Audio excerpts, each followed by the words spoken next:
All right, welcome to the Way of the Warriors edition of UFC 126 preview. I'm Lawrence Jones. This is my co-host Sean Harris, and we're just gonna go over the main fights for UFC 126. Just give you our insight and give you a little preview and let you know who we think will win the fight. So starting right off, we're gonna go with the first match, which will be Miguel Angel Torres against Antonio Banuelos. Little tongue-tied there. But I think everybody knows about Miguel Torres, former WEC bantamweight champion. He lost the title to Brian Bowles. And before he lost that title, he won 17 straight matches, which is that's very rare. But he's a very skilled fighter, and his opponent Antonio, he's a good wrestler. He's real small. He's about 5'3", but he's a solid wrestler. But I don't think he has a chance in this match. Like I said, former champ. Like I said, he's very skilled, got good hands, just all around great fighter. Who are you gonna take with this fight? I'm definitely taking Miguel Torres. He's one of the best bantamweight fighters in the world. All right. The next match, Joneses represent John Bones Jones versus Ryan Darth Bader. A lot of you might remember Ryan Bader from the Ultimate Fighter reality show. I think it was the 8th season. And of course, John Bones Jones is an up-and-coming star in the light heavyweight ranks. I'm sure a lot of people know him from his fight with what's his name, the American Psycho, Stephen Bonner. Yeah, he was throwing him around like a rag doll. I think that match caught a lot of people's attention because he was doing suplexes and wrestling moves. But he got him with that spin elbow. Yeah, that's been knocked him out. It's like I saw Stephen Bonner, then he just disappeared off the screen after the spin. It was crazy. Yeah, but since that time, John Bones Jones has improved every match. His wrestling's gotten better. His Muay Thai has gotten a whole lot better. I don't want to say he's unbeatable, but offensively, it's hard to see anyone defend his attack. And I think that Bader, he'll put up a good fight. He's kind of a solid dude, and he got some good hands. And he's also a former wrestler. But I think at best for Bader, it'll go all 3 rounds. But I still think Jones will win the decision. My initial reaction is I think John Jones will beat him pretty early. I think based on what I saw against Nogueira, it seemed like Ryan Bader really won that fight against Nogueira only because he started off pretty good, but as the match progressed, Nogueira started to figure him out. He just kept trying. Right. He kept trying to take Nogueira down, and Nogueira was able to defend that. Right. I think John Jones has good takedown defense. Plus, he's more skilled. He's a better striker. All right. And another advantage that John Bones Jones has is the reach advantage. 10 inches. He has the longest reach. He has the longest reach in MMA. So he really can't. That's just a foregone conclusion. He has that advantage no matter who he fights. All right. So we both have John Bones Jones. The next fight is welterweight fight. Jake Ellenberger versus Carlos Roca. Ellenberger. From the matches I've seen of him, he got some heavy hands. He actually has a pretty good chin as well, so that's a good combination to have if you're a fighter. Carlos Roca, I haven't really seen him before, but from what I read off of his profile, he knows some BJJ, and he got a ton of heart.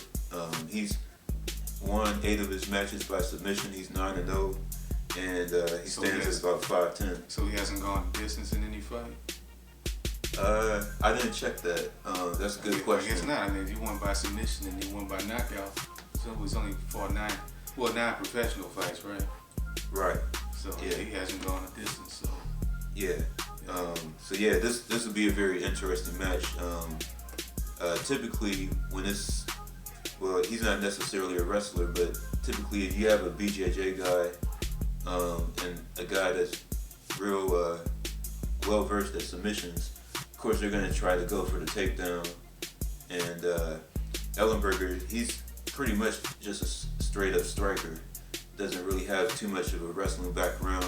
And I'm not sure about his too much about his takedown defense, but typically if the match goes to the ground, you know, you're going to give it to the BJJ guy. And of course, if it's a stand-up match, you know, you're more likely to give it to the striker. All right, well, I'll just, for the record, I'll probably take Jake Ellenberger just because I know him more than I know Roca. And I'll probably say he'll probably get the knockout. If not the first, then he'll get the knockout in the second round. Who are you going to go with?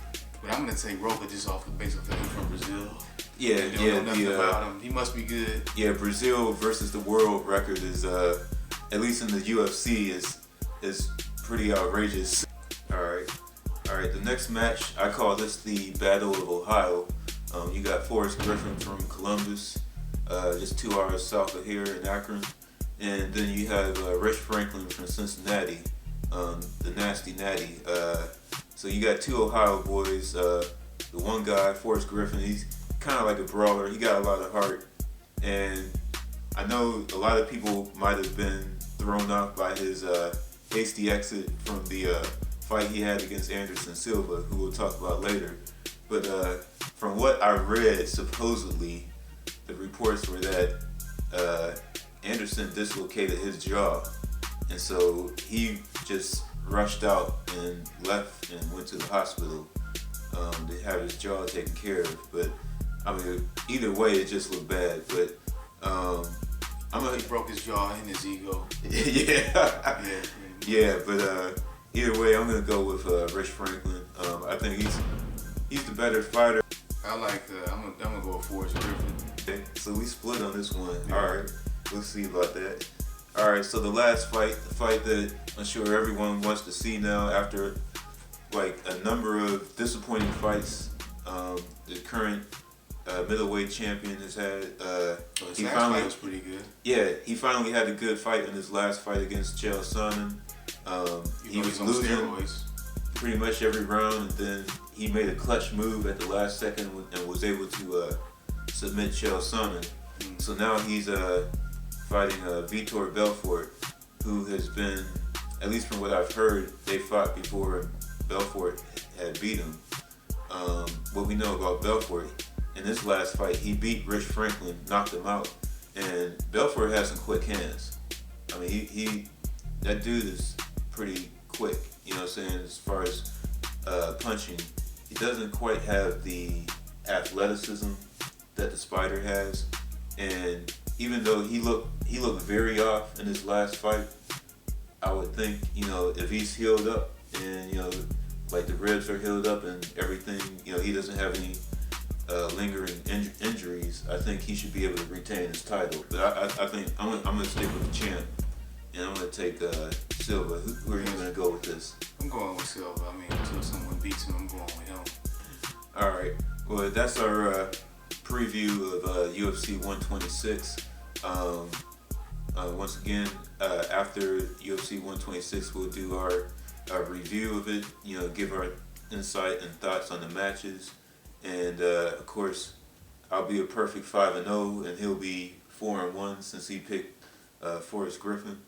But once again, I just want to thank you guys for coming out and watching us, and be safe on the roads. If you're living up north, be safe on the roads, and see you later. Peace.